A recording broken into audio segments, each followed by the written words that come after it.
Les Golden Tech continuent, les Golden Tech avec nos partenaires. On parle de métier de fraiseurs avec Iscar et Julien Olivieri qui est responsable chef de service et qui va nous parler du métier de fraiseur qui est en partenariat également avec Urco et Top Solid. Et Iscar, pour Iscar, c'est votre première participation au Golden Tech. Je voudrais savoir voilà, ce qui vous a amené à venir prêter main forte à ces Golden Tech 2025.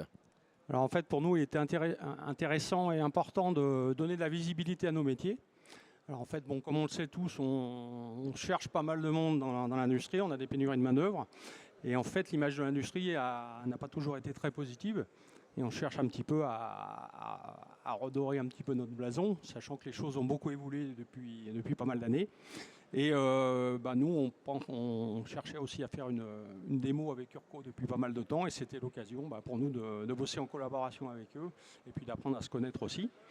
Et puis le côté épreuve et défi un petit peu pour nos candidats, c'est aussi quelque chose qui nous parle. Et voilà, c'était assez attirant de participer à cette épreuve. Alors quand vous dites qu'il y a de la demande, quel est le cursus aujourd'hui pour entrer dans ces corporations? Alors maintenant, il n'y a pas vraiment de prérequis parce qu'il y a beaucoup d'entreprises qui sont prêtes à former des gens, on va dire, à partir de la base. C'est vrai que par contre, quelqu'un qui a une base un petit peu mécanique, ça aide quand même pas mal. Après, on peut partir de cursus simple, de CAP, Bac Pro, il n'y a pas de souci, mais il y a de la place pour tout le monde, hein. Bon, moi j'ai un cursus d'ingénieur, enfin bon, voilà.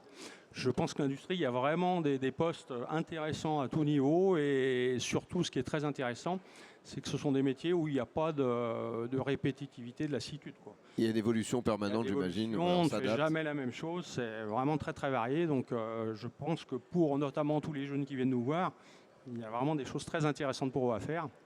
Et il y aura du travail dans les années à venir, de toute façon. Et il y aura du travail dans les années à venir. Qu'est-ce qu'on va retrouver sur le stand Iscar? Vous êtes présent également sur Global Industries. Donc qu'est-ce qu'on retrouve pour cette année 2025? Alors nous, on est présent dans le hall 3. On a présenté une partie de nos nouveautés parce qu'on a une nouvelle gamme qui est sortie fin d'année dernière. Alors on n'a pas pu tout mettre parce qu'il y a vraiment beaucoup de choses. Mais on a pas mal de nouveaux produits qui sont arrivés.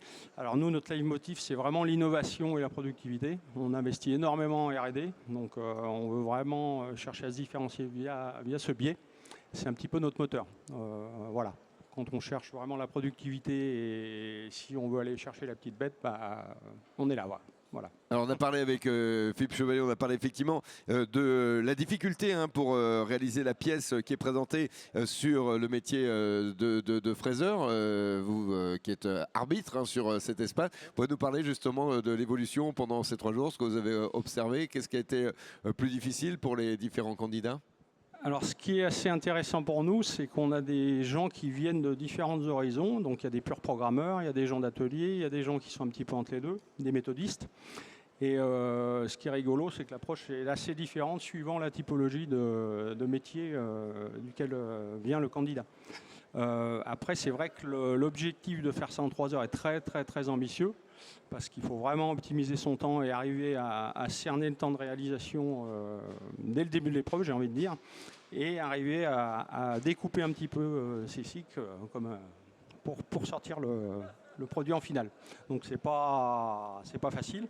On a quand même eu des candidats qui étaient vraiment pas loin de le faire. Donc oui, il y a eu des gens de très bon niveau. Ouais, parce qu'on voit qu'il y a énormément de détails encore une fois sur cette pièce et qu'il faut avoir effectivement beaucoup de précision en tout cas pour éliminer la matière et arriver à ce résultat. Tout à fait. On va vous retrouver effectivement pour cet événement Global Industries. On va vous laisser continuer à œuvrer également sur l'espace fraiseur. En tout cas, un grand merci à Julien Olivieri, responsable chef de service pour Iscar et qui est en partenariat également avec Top Solid et Urco. Merci à vous. Merci à vous.